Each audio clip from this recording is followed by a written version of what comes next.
Hello students, Rajesh sir edu point में आपका स्वागत है। यदि आप मेरे चैनल पर नए हो तो जरूर सब्सक्राइब कर लीजिएगा। इस पर बोर्ड से रिलेटेड प्रमुख प्रश्न यानी महत्वपूर्ण प्रश्न जो बोर्ड परीक्षा में पूछे जाने वाला है, यूपी बोर्ड परीक्षा 2023 क्लास 12 और क्लास 10 के हर सब्जेक्ट का गेस क्वेश्चन भी दिया जा रहा है। आप ये यहाँ पर देख रहे हैं जो लिखा हुआ है, सामाजिक विज्ञान कक्षा 10 पाठ 1 यूरोप में राष्ट्रवाद बहुविकल्पीय प्रश्न, यानी यूरोप में राष्ट्रवाद का उदय हुआ बहुविकल्पीय प्रश्न। आपको 10 क्वेश्चन इसमें से मैं आपको दे रहा हूं। जो मेरे स्क्रीन पे आप देख रहे होंगे, नीचे आपको क्वेश्चन दिख रहे होंगे, उसी क्वेश्चन का मैं प्रश्न बोल रहा हूं और उसका आंसर भी आपको वहां नजर आएगा। यहां पे नहीं लिखूंगा, आप स्क्रीन पे देखते रहिए, मैं बताते जा रहा हूं, प्रश्न नीचे आ रहा होगा और आप उसको देख के आंसर भी आप समझ सकते हैं और या तो आप नोट कर सकते हैं आप अपने कॉपी पे और या तो याद भी कर सकते हैं। तो देखिए मैं एक एक क्वेश्चन बोलते जा रहा हूं। पहला क्वेश्चन है, देखिए कह रहा है फ्रांस की क्रांति कब हुई। ये आपको याद होना चाहिए कि फ्रांस की क्रांति कब हुई। तो देखिए नीचे स्क्रीन पे आ रहा होगा, फ्रांस की क्रांति 1789 ईस्वी में हुई थी, यानी 1789 में हुई थी। दूसरा प्रश्न है, यंग इटली सोसाइटी का संस्थापक कौन था। यंग इटली सोसाइटी का संस्थापक कौन था। इसका आंसर होगा मैजिनी। नीचे आंसर देख रहा होगा आपको। राष्ट्रवाद का प्रारंभ किस देश से हुआ। राष्ट्रवाद का प्रारंभ किस देश से हुआ, बहुत इंपॉर्टेंट क्वेश्चन है जो 2020, 21 और 22 में पूछे गए हैं। तो इसका आंसर होगा राष्ट्रवाद का प्रारंभ हुआ था फ्रांस से। इटली का एकीकरण किसके नेतृत्व में किया गया, ये भी बहुत महत्वपूर्ण प्रश्न है, कई बार पूछे गए हैं। तो इसका आंसर होगा आपको ज्यूसेप्पे गैरिबाल्डी, यानी कि इटली का एकीकरण में सबसे प्रमुख नेतृत्व इसी आदमी का था, ज्यूसेप्पे गैरिबाल्डी।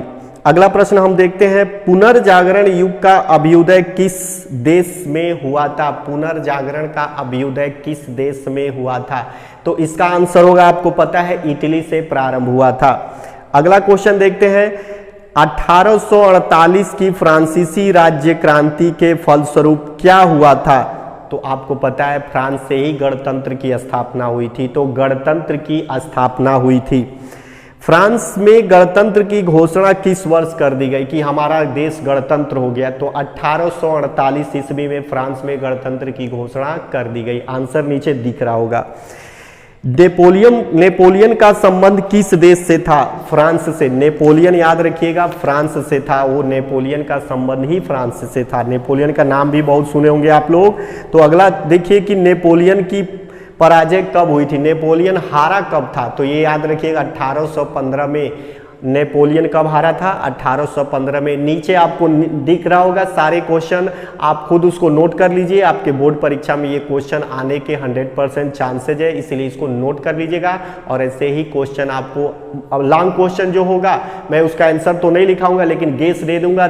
हर एक चैप्टर से 2 या 3 गेस दे दूंगा, उसको आप अच्छे से तैयार कर लीजिएगा, आपकी अच्छी तैयारी हो जाएगी इस क्वेश्चन में। इतना क्वेश्चन यहाँ लिखा पाना आसान नहीं है, तो इसलिए मैं आपसे बता दे रहा हूँ कि जो मैं लॉन्ग क्वेश्चन लेके आऊँगा उसके लिए, जैसे लघु उत्तरीय है, दीर्घ उत्तरीय है, तो इसके लिए आपको क्या करना होगा, एक कॉपी ले लीजिएगा और बैठ जाइएगा। जैसे अभी बोला हूँ सारा नोट कर लीजिए, क्वेश्चन और आंसर आपके परीक्षा के समय ये काम आएगा, एक नोट्स बन गया। उसी तरह बड़े बड़े क्वेश्चन जो इंपॉर्टेंट क्वेश्चन है आपके बोर्ड परीक्षा में पूछे जाते हैं, उसका भी मैं नीचे आपको दिखा करके दे दूंगा, लिख करके आप वो भी नोट कर सकते हैं आराम से और उसकी तैयारी आप कर सकते हैं। हर एक का विश्लेषण करके बताऊंगा कौन ज़्यादा इंपॉर्टेंट है, थोड़ा कम कौन है, किस पे ज़्यादा ध्यान देना है। अगर कौन एक क्वेश्चन तैयार करेंगे तो उससे कई क्वेश्चन तैयार हो सकते हैं। तो ये भी आपको यहाँ स्क्रीन पे मिलता रहेगा और मैं आपको समझाता रहूँगा। तो ठीक है, मिलते हैं अगले वीडियो में। आपको ऐसे ही 10 और 20 या 5 क्वेश्चन महत्वपूर्ण लेकर के अगले वीडियो में फिर मिलेंगे।